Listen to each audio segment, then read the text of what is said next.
Well, good afternoon. It is Tuesday, May the 19th, and we are in the third week of our course on school finance.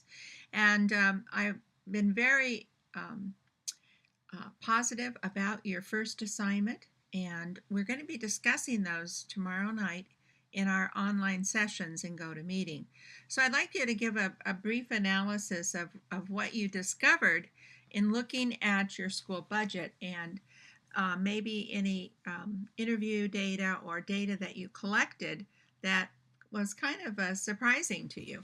I think that when we reach the point in California education where our school districts get a qualified rating, it is so difficult because it's the unknown is what takes place. And I actually opened a new school when Orange County was bankrupt. And I think I may have told you about this in a previous course, but it was like the worst possible situation to try to operate a school under those conditions. There was just no money.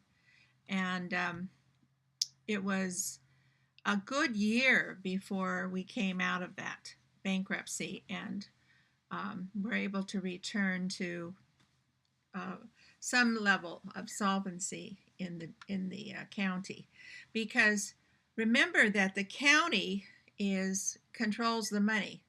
We actually get our paycheck from the county and whatever county you work in.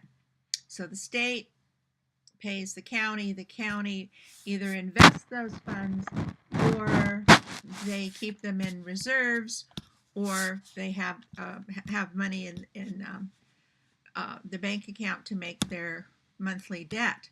Well, with the Orange County bankruptcy, they had invested poorly, and so all of the money that was invested was lost, and that was a very, very poor time for the county, schools, and really the state.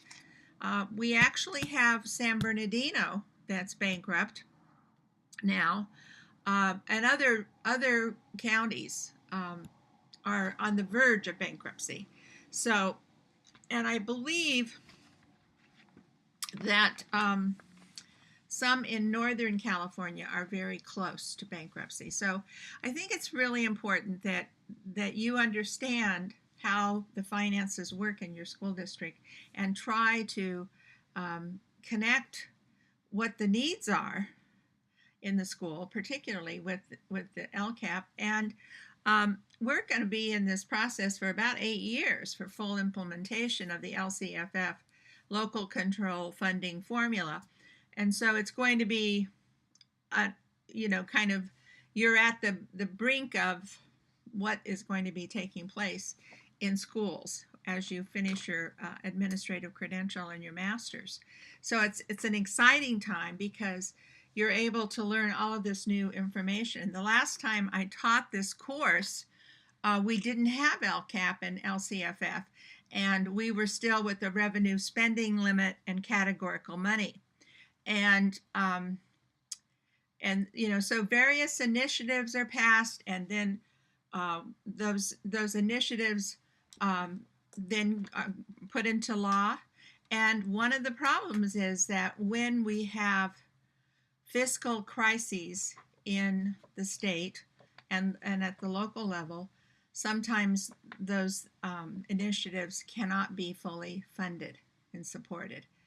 And it's exciting that the voters in the state of California did pass the Prop 111 that did support schools by raising income tax and sales tax to an all-time high. So we're all paying for that, remember? As we go to the store and make purchases, or if you have when you pay your taxes.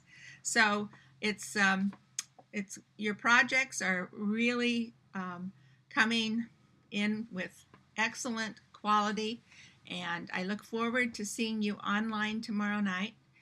6 to 7, 7 to 8, and 8 to 9.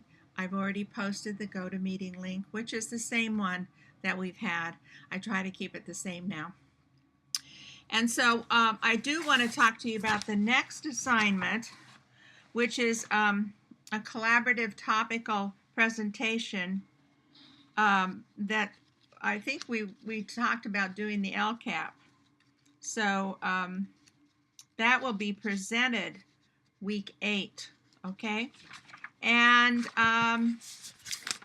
so we'll be talking about those tomorrow night, and we'll be listening to your presentations of your analysis of the district budgets and what you've discovered. Kind of exciting, because I think it was Marcy that said she didn't see that that all of the teachers were fully credentialed, that some were still on emergency permits. Remember, emergency permits are not credentials. It's just a permit to allow the district to use the talents of that person on an emergency basis only, year by year. And usually it's special ed. Sometimes it has been English language learning, but not as much now. So in the past, it was science, high school science and math. But now I think the only emergency permits that they issue are for special education, because that is the greatest need. So I look forward to seeing you online. God's blessings.